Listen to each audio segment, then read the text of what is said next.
Ontem, a Câmara dos Deputados decidiu revogar a medida provisória assinada pelo presidente Jair Bolsonaro, que transferiu o COAF do Ministério da Fazenda para o Ministério da Justiça. Mas o líder do PSL no Senado, o PSL é o partido do presidente, o líder do PSL no Senado, que é o Major Olímpio, já disse que vai tentar reverter essa decisão dos deputados em uma nova votação, dessa vez no Senado Federal. Mas que mania tem o PSL de ser do contra, né?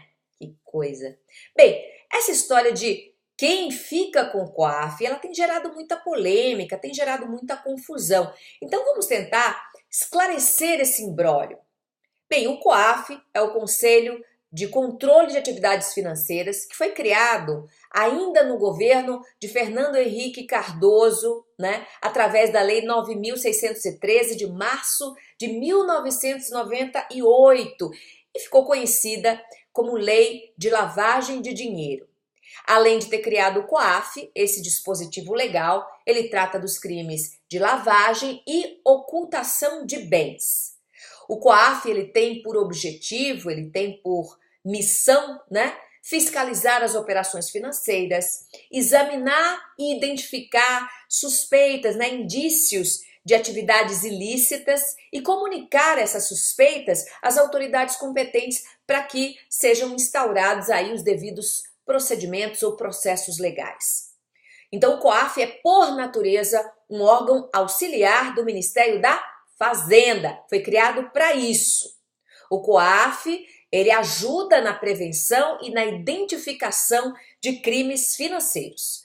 Não é um órgão punitivo, como muita gente pode pensar, ele não é ligado à justiça, muito embora ele possa sim aplicar penalidades, mas essas penalidades elas estão restritas, ao âmbito administrativo. O COAF, ele só aplica penalidades no campo administrativo, não no campo penal. Por isso ele não é um órgão punitivo por natureza, por essência. O COAF, ele é consultivo, porque ele reúne serviços de inteligência e ele tem acesso privilegiado a informações de empresas, de pessoas físicas e até mesmo de autoridades, como, por exemplo, vereadores, prefeitos, deputados, governadores, senadores, ministros, vice-presidente e presidente da República. Não esqueçam que foi o COAF quem apontou as movimentações suspeitas do senador Flávio Bolsonaro na época, no período em que ele exercia o cargo de deputado estadual pelo estado do Rio de Janeiro. O Conselho de Operações Financeiras, o COAF, ele detectou que o filho do presidente recebeu 48 depósitos suspeitos no prazo de um mês, no total de R$96 mil.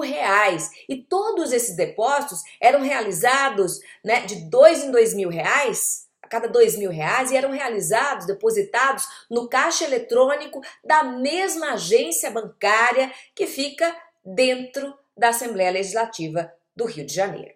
Pois bem, o relatório do COAF foi o pontapé inicial de uma investigação do Ministério Público que está acontecendo contra o senador Flávio Bolsonaro por suspeita de ocultação e lavagem de dinheiro.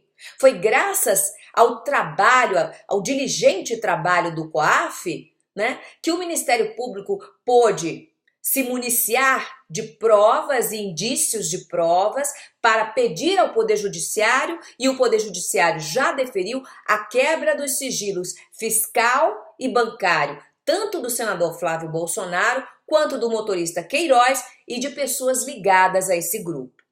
Pois bem, como se vê, o COAF incomoda muita gente, e gente graúda.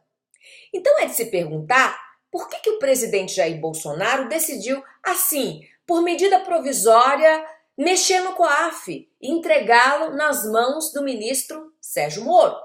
Logo, o COAF, que vinha funcionando tão bem no Ministério da Fazenda, ou não foi o COAF quem municiou a Lava Jato de provas e indícios de provas suficientes para a investigação, para o indiciamento, para o processo e para a condenação de corruptos e de corruptores dentro e fora dos governos, políticos ou empresários, ligados à área política ou ligados ao ramo das empresas. Não foi o COAF quem municiou a Operação Lava Jato, né? Com essas provas, né? Então, por que Moro, o ministro da Justiça, né, que foi juiz na Lava Jato, que sabe, né, da boa atuação do COAF, por que o juiz Moro, o ex-juiz Moro, insiste em tutelar o COAF? Por capricho? Por ambição? Eu acredito que fizeram bem os deputados federais quando restabeleceram a ordem das coisas, quando devolveram o COAF ao Ministério da Fazenda, onde ele sempre funcionou e funcionou muito bem. O COAF, ele foi criado para isso, ele foi criado para auxiliar o Ministério da Fazenda. Está na lei, ponto. Mas aí vocês podem perguntar, mas e o presidente Bolsonaro não baixou uma medida provisória para oferecer o Conselho de Controle de Atividades Financeiras ao ministro Moro? Sim, o presidente fez valer a sua suprema vontade, mas medida provisória, a priori, não pode mudar o que está na lei. Vejamos, para entender isso, vamos entender o que é medida provisória, ou MP, né? A MP é o novo nome dado ao velho e antirrepublicano decreto presidencial, uma herança dos tempos da ditadura militar, quando o poder executivo podia tudo, até mesmo legislar. Pois bem, medida provisória nada mais é que resquício de um Estado autoritário e antidemocrático que não respeita a divisão e a independência, a harmonia dos poderes. MP tem força de lei, mas não é lei. Pode até valer por um tempo como lei, né?